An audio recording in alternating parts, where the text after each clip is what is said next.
Hi everyone, welcome to this lecture. So in this lecture, we are going to learn about the definition of a decision tree and the fundamental concept of a decision tree. And we will also learn how decision tree works.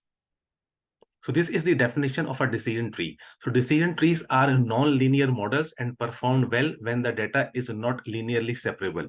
So what happens if a data is in such a form that we cannot separate the classes of a data by a single straight line or by a linear model? In that case, we need to use a decision tree and it performs well even if the data is not linearly separable. So decision tree works by dividing the data up into the segments based on the if-then type of question. So what happens that decision tree involves the splitting of a data in more than one step. So basically, when we apply decision tree, we split the data more than once and we split the data into segments, and later on we combine all those segments to construct a tree. Okay, let's see an example and see how decision tree works. So this is our example. Look at this data set. It has only two classes, A and B, but this data set is not linearly separable.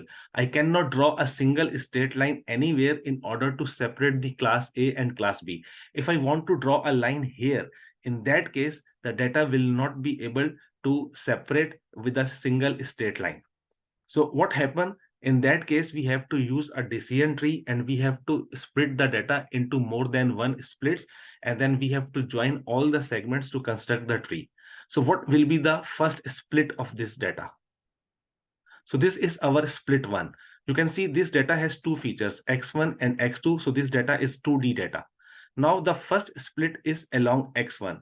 Here I have split a data with the red straight line, and value at this point is 50 along the x1 axis or along the x1 dimension. Now what happened with this straight line? I have split the data into segments. Now how to construct the part of the tree or how to construct the branch of the tree with this split, or how to represent this split with the branch of a tree? Okay, so this is our split one. So this split one is along the dimension of x1 and the value is 50. So we will start our tree from this root node. This will become our root node. So we will start our tree with this root node, that is x1 is less than 50 or x1 is greater than 50. So here we have written x1 is less than 50. This branch represents the part of the data where the data is less than 50, and here we have written no. No means x1 is not less than 50, it means it is greater than 50. So let's see, this is 50. So this part of the data is greater than 50 and this part of the data is less than 50. So when the data is greater than 50, that is we are along this branch, it has been fully classified into a class B. But on the other hand, when we are at x1 less than 50, the data is not completely classified into classes A and B, and we see that we need to split the data more. So here we have started to construct a tree with split one, where we have split the data along the x1 dimension. Here is our split 2. So you can see that the split 2 is along the dimension of x2, where the value of the split is 60. So we were here with the split 1, and here the classification has been done, but here we were unsure. Now what will happen? We have to construct the tree. We have to continue our construction of the tree with this split, that is x2 is less than 60 or x2 is greater than 60. So if our data sample is less than 60, it is classified into class A. But if it is greater than 60, we still need further split. So here is the representation of split 2. Anything or any part of the data which is less than 60 is here, and this branch belongs to the data which is greater than 60. So if you are, or if the data is less than 60, it has been classified as a class A. For the data greater than 60, that is that portion of the data, we need a further split. Let's move on to split 3 of the tree. Okay, this is the split 3 for our decision tree.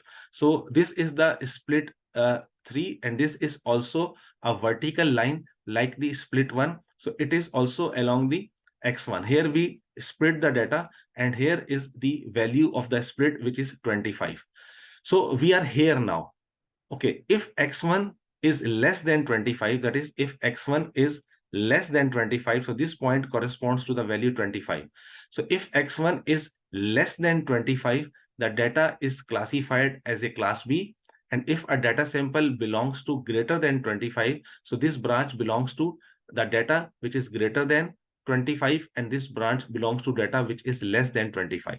So anything less than 25 will be classified as a class B, and anything greater than 25 will be classified as class A. Now, this is our complete tree, and we have seen that all the samples are now classified. So in this lecture, we learn how decision tree works. We see when the data is not linearly separable, we split the data more than once, and we construct the branch of tree representing each split.